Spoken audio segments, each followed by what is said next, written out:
It's Miss Tanya, Daycare Chronicles 101, and here's your tip for today.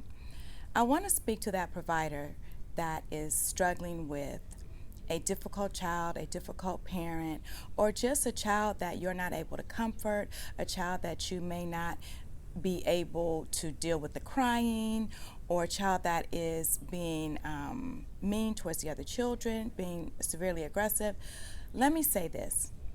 If you have a child in your program that you are not able to meet the needs, then you already know what you need to do. You already know.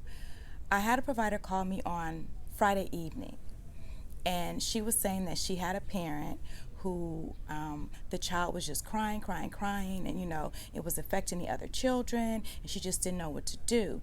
She said the mother told me that she was having some issues, there's separation anxiety there. So I asked the provider, I said, how old is the child? 1. I said, did you transition this child into your program? No. That's important. Transitioning is so important, providers. I will say this, not every child needs to be transitioned, but most times they do, especially if they are under 2 and have never been in daycare. If you are getting an infant, or if you're getting a 15-month-old, a 12-month-old, these children have never been in daycare. More than likely, they need to visit your home a couple of times just to be familiar with it, to be familiar with your face. This provider didn't allow the child to have a pacifier, didn't allow the child to bring the bottle. And so, as parents, you need to be in alignment with your provider. The parent should have stood up and said, hey, this is a new environment for my child. Can we give it a minute? Or the provider, you should have known. Just let the child have the pacifier and the bottle until the child gets accustomed to you, and then you can wean the child off of it if that's, what needs to be done, and you and the parent agree on that. We have to take the children's feelings into consideration. We're not doing that, and you have to. Daycare is not just about the frick-fracking money.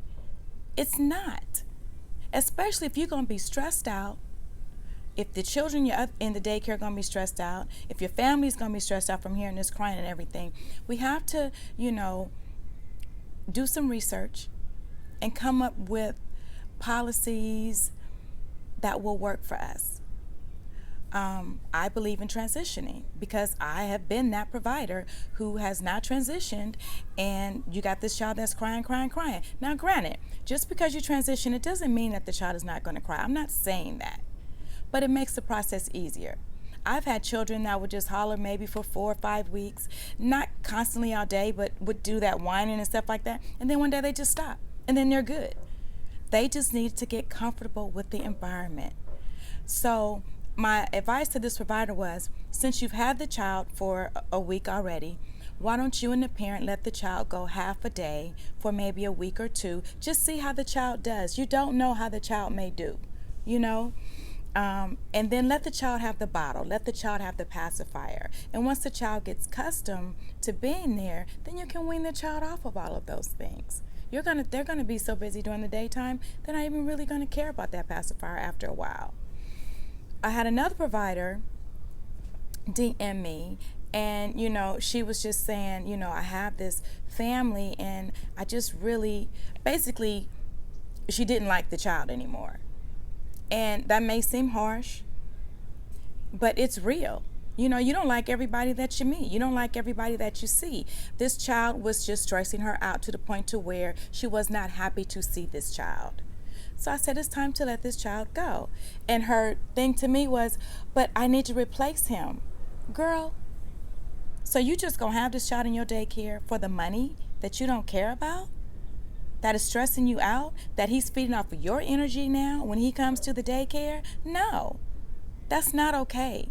So providers, I will say this, reevaluate your policies, reevaluate how you take children that have never been in daycare. Ask these questions. Have your child ever been in daycare before? How long were they in daycare? How long ago was it that they were with another provider? These are questions that you need to ask so that you know how to deal with what's coming through the door.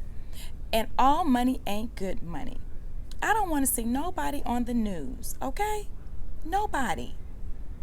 we must take accountability for ourselves and our feelings. I know that at this age 52, I don't do the infant crying. You can't be an infant that cries all day long. I know my tolerance level. So if your infant is crying, Miss Tanya's not the one for them to be with. And I let parents know that up front. You know, that's just how I am. I'm 52 now. I'm not 22. My tolerance level is different for different things. And that goes with each program. We're individual. So I know this was a little long. I thank you for listening. I thank you for watching. But I pray that I have said something that will help a provider out there or a parent out there. And a parent, if you take your child to the door and the provider is looking like this, good morning, and walk away, don't leave your child. Don't leave your child. Find somewhere else for your child to go, because your child is stressing that provider out, and that provider is no longer happy to see them. That's the tip.